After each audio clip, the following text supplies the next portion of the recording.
Hello and welcome back to the Bloodborne Chronicles Week 2. Those of you who did watch last week will probably remember that I ended on a bit of a high. I'd had a really good time with the first area, enjoyed getting through it, fighting the mobs, learning the styles, got to the first boss and even managed to beat it on the first go. You might say that I'd been lulled into a bit of a false sense of security with regards to the difficulty of the game. It's fair to say that the game did a very good job of reminding me that this was definitely a Souls game and it definitely wasn't easy. See, what I'd done, and I thought I was being clever, was I had made sure I'd explored every single nook and cranny of Yharnam before I took on the Cleric Beast. And that seemed like a good idea at the time. I collected some bits and bobs, I got some new armour, got myself some extra souls, levelled up a little bit, and I thought I was in a good position to take on the Cleric Beast. What that also meant was that the only place I had to go next was to the next boss, and he was no Cleric Beast. In fact, what actually happened was for the next 6 hours, and I kid you not, it was 6 hours, which for me is a long time. I probably have 6 or 8 hours a week of gaming, and I spent pretty much the whole of week 2 with this game doing what you see in front of you. Spawn at lamp, fight bridge, troll, get past some more enemies, get down to the elevator, go down the elevator, cross the bridge with the Indiana Jones set piece, you'll see in a minute, get past some other mobs, get to the boss, take on the boss, fight the boss, die, do it all over again. For 6 fucking hours. But see, this is when something quite interesting started to happen to me. Over these next 6 hours, this is when I started to really embrace what it is about Souls games that people rave about, that keeps people coming back. Because what was happening was I was learning. Each time I went through, I was getting quicker and quicker on my runs. I made the odd mistake and had a bad run, but I was generally getting better, getting quicker. And when I got to the boss, I got a little bit further. Or I tried something that didn't work, so then I tried something else. And I gradually started getting through it. And again, I realised that I had to learn. And this is what I hadn't done. Because in the end, what happened with the boss was I had to go balls deep. I had to go the full midlife game away and go balls deep and get right up in his face. And I took him on. I beat him after 6 hours. Now, along the way, on those 6 hours, I did find myself struggling. I had to step away from the game for a night, come back to it another day. But I realised that I wasn't prepared to give in, and I wasn't prepared to ring that bell. I kept saying to myself, come on, it's only been 6 hours. That's too soon to ring the bell. And that's when I realised that this game was really starting to click with me. I was prepared to try and repeat, try and repeat, try and repeat for 6 hours against one boss through the same section in order to get the achievement, the sense of achievement that I'd done it. And I did it on my own, and it was amazing. I thought beating the Cleric Beast was a real sense of reward and achievement for me, a real big proud moment in gaming. But when I finally beat this guy, and you'll see a separate video with the boss fight on it, I won't spoil it for anyone, it was absolutely amazing. But what that also did was open the gateway to the next section of the game, and things started to get pretty dark.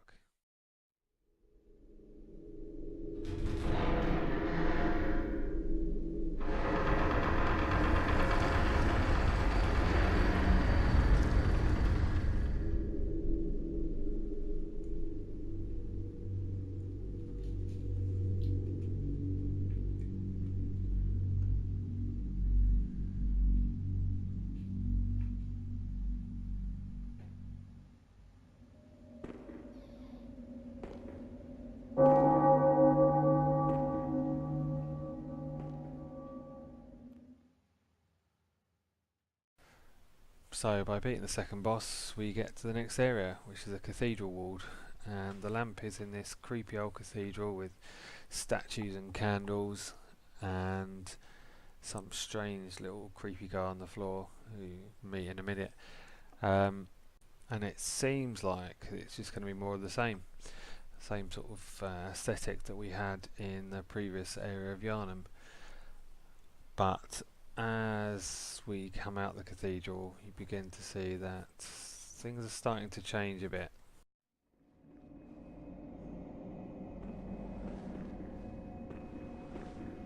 Hmm? Oh, you must be a hunter. Very sorry. The incense must have masked your scent. Good, good. I've been waiting for one of your ilk. Now everything that we came across now starts to have a slightly more sinister feel. I see in the distance some characters I haven't seen before carrying lamps. We're soon about to bump into one of them, and rather than just the sort of hillbilly hunting baying mob that we've had in the previous sections, plus the odd beast man, we've got some creepier looking creatures now. These look more sinister, they've got more purpose, and they kind of have a more supernatural feel to them. And this is when things start to get a little bit creepy for me. I've been okay up until now.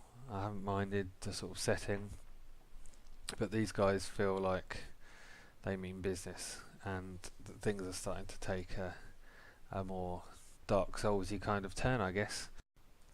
And as a result of this, I find myself creeping around a lot slower. I was a bit less cautious in the previous sections, but now I find myself really taking my time creeping around these really freaky Victorian Gothic graveyards.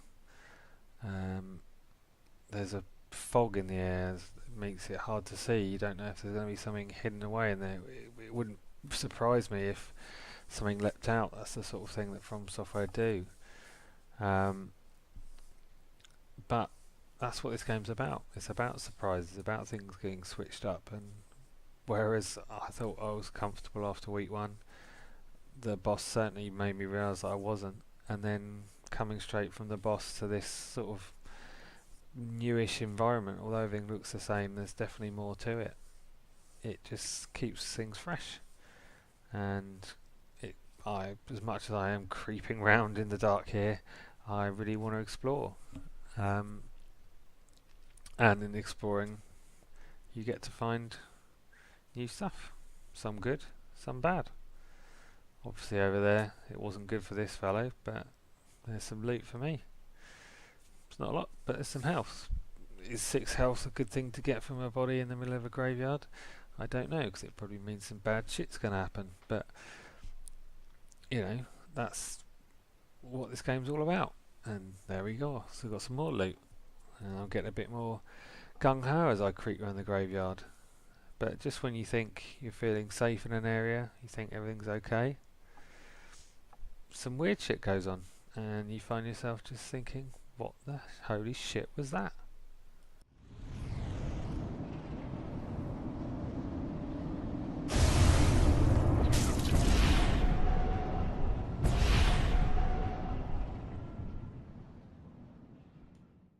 Yep, that's right. A giant ghost hand just picked me up, crushed me, lost most of my life, and teleported me to the other side of the graveyard. Of course, why not? Anywho, after recovering from the shock of being crushed by the ghost hand, and I went back and tried it again just to see if the same happened. It did. I carried on down some winding routes and found myself another lamp, and in this old Yarnham area, which is very much again like the starting area, but there's just subtle tweaks. Everything's overgrown, everything's more derelict, and there's definitely some more monster-like monsters down here. Some really creepy, nasty little monsters. And what you also find is someone's watching you. As you come into the area, someone wants to talk to you, and you hear a voice through the ether warning you that maybe you're not welcome here and you should turn back. Obviously you know something's going to happen, you know there's a new character that you're being introduced to, but you don't really know what or what's going to happen, so you have no choice. You just move on, you carry on through the fog and the burning bodies or stakes around you, and you take on these new creepy little monsters. You got these little beasts and these shrouded guys who happen to have poison, which is nice. It's first introduction to that mechanic. But it's good. It's fun. It's back to nice little enemies and creepy areas, and you get to explore. But that voice is ever present. That guy is constantly warning you that maybe you should turn around because he doesn't want you around. Which is why I must stop you.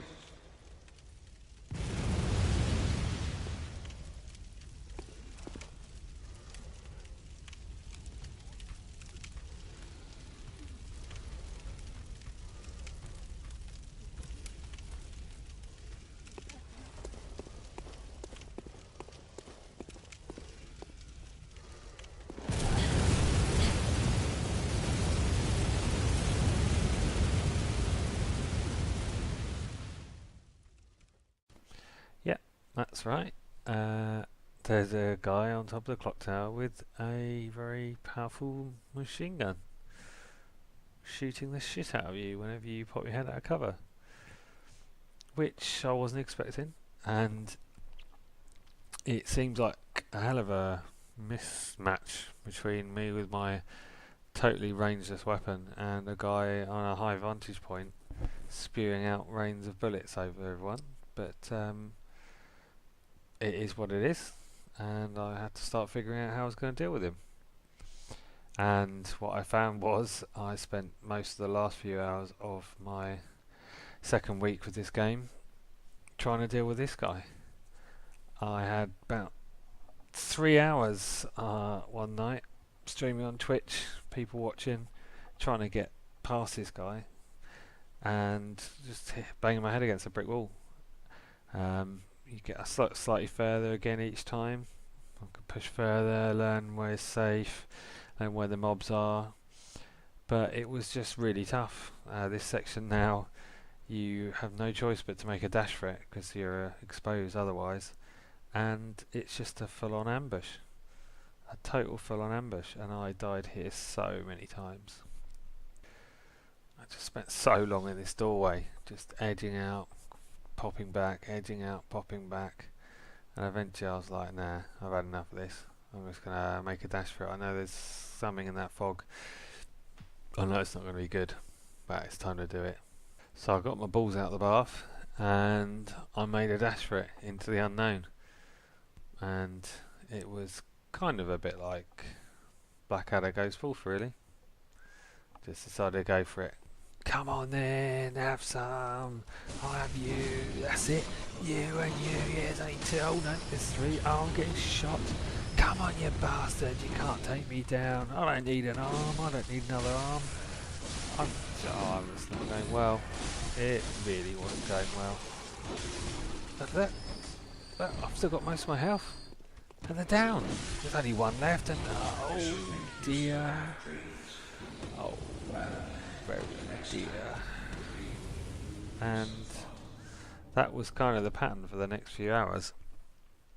Eventually I managed to push on through, and along the way I met a new mechanic of the game. I met a new type of character, another hunter. Much like the guy on the top of the tower is, there are other ones along the way, and they are basically like mini bosses. Really tough little buggers, and they're a real challenge, but if you beat them, they're gone. And I managed to take him on in the shadow of this clock tower, and he went down, and then I got up to face this guy. Got all the way to the top of the ladder, and I haven't recorded it here, but the first time I saw him, he shot me off, and I fell to my death after spending an hour creeping along, getting to him and fighting off one of his buddies. But yeah, then I had a bit of a paddy with this guy. I just got very, very frustrated. It was a long push to get to him, and I managed to get a speed run going, but he just seemed impossible. And I have to confess, I had to ask for a bit of help, and a few people watched me on Twitch, and someone suggested that he might not like getting shot. So after dying and too many times to count at his hands, I took another attempt, and I wound up clutching my pistol. And, well, let's say he didn't like being shot at. He didn't like it one little bit. I'm coming for you, Mr. Hunter. Come and see what I've got. Pew pew pew pew pew pew pew pew pew pew pew pew. Yes. Sadly, the joy was short-lived because after defeating him, things started to go rapidly downhill. It seems like I'm a long way from the lamp.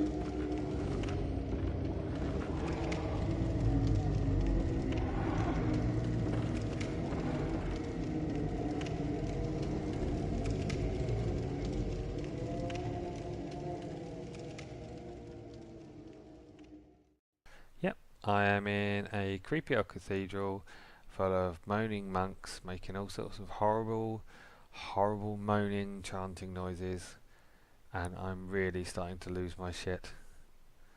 But then it just gets even worse, and more shit definitely gets lost.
It turns out that that shrieking noise is a call to arms for every single enemy in the area, and I spend the next 10 minutes fighting off enemy after enemy after enemy.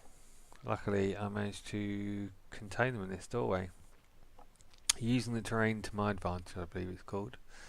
But I managed to fight my way through them, and there's a hell of a lot of them, and it basically clears the next area so that it's a free ride, which is pretty good because there appears to be a giant wolf beast dripping with blood just sort of hanging up in the middle, and it seems that's what they worship.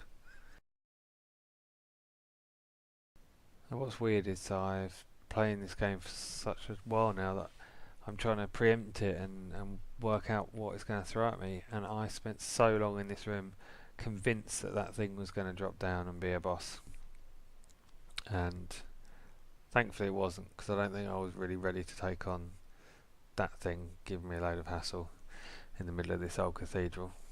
But it was not to be, and I pushed on forward, and as I got further along it just got foggier and bleaker and more scary, because I'd actually built up quite a good blood echoes total.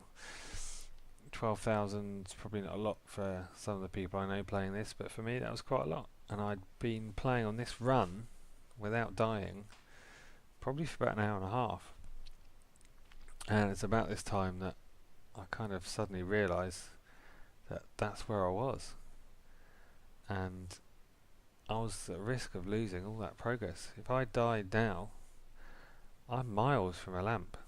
I have to push my way through all this again. I might have to fight Mr. Shooty Pew Pew, but I've got to get through all the other mobs and get to that cathedral again. And I started to get really nervous. I was creeping about and took this next bit really slowly, worried that anything could be around any corner. And I guess that's sort of one of the highs and the lows of this game, is you can go on these incredibly long adventures, and when you get to somewhere where you can rest, the sense of relief is brilliant. But until that point, it's really tense. I was gripping my controller so hard coming up to this section that, and I was conscious that it was getting really late, and I was starting to get really tired, and I could make one little mistake and risk losing all of this. I knew there must be a lamp coming up soon, but it didn't mean it was going to be easy to get to. So I had to start thinking about making a call as to whether I was going to just save it and leave the game in this sort of quite high risk position and then come back with a fresh mind, or whether I was going to push on through knowing that I probably have my best shot of getting through this area with the character I've got. I decided to carry on for a little while, and I actually got a little bit of false hope. As I was pushing slowly on, I found a little doorway, and in that doorway was a pretty tall ladder heading up kind of the way I'd come from. And I got so excited that I'd found a shortcut back to the lamp. Excited and anxious, because normally that kind of shortcut means you got a boss around the corner. But the point was, I'd found it, and I could get back to a lamp, and I could save it and go to bed knowing that I had a load of souls banked that I could go and spend the next day. Unfortunately, it appears that that shortcut was not the shortcut I was looking for. Yes, it did cut out a large section of the game, cut the cathedral out, which is a pretty good thing to cut out if I'm doing a long run that way. But what it didn't do was take me back to the lamp. I still had quite a long way to go, and I had to make the call whether I backtracked that far or whether I pushed on. And in the end, I went and unlocked the shortcut, and then I decided I'd come back down and leave it there for the week and push on. And I'm not sure whether that was a good thing to do or not, because it left me really contemplating all the choices and how big and difficult the game had suddenly become in my mind. And I was conscious that the sort of feelings I had when I was playing Dark Souls was starting to creep in. A sense that maybe it's all too much for me. But a few days break, who knows? It might be I'll come back with a fresh head and just smash it. But for now, it's time I leave it with that floating drop that the Gatling Hunter left for me. So close, but yet so far out of reach. And if you liked it, please leave some comments or let me know. Contact me, you know how to do it. And I hope to see you guys all next week. Ta very much.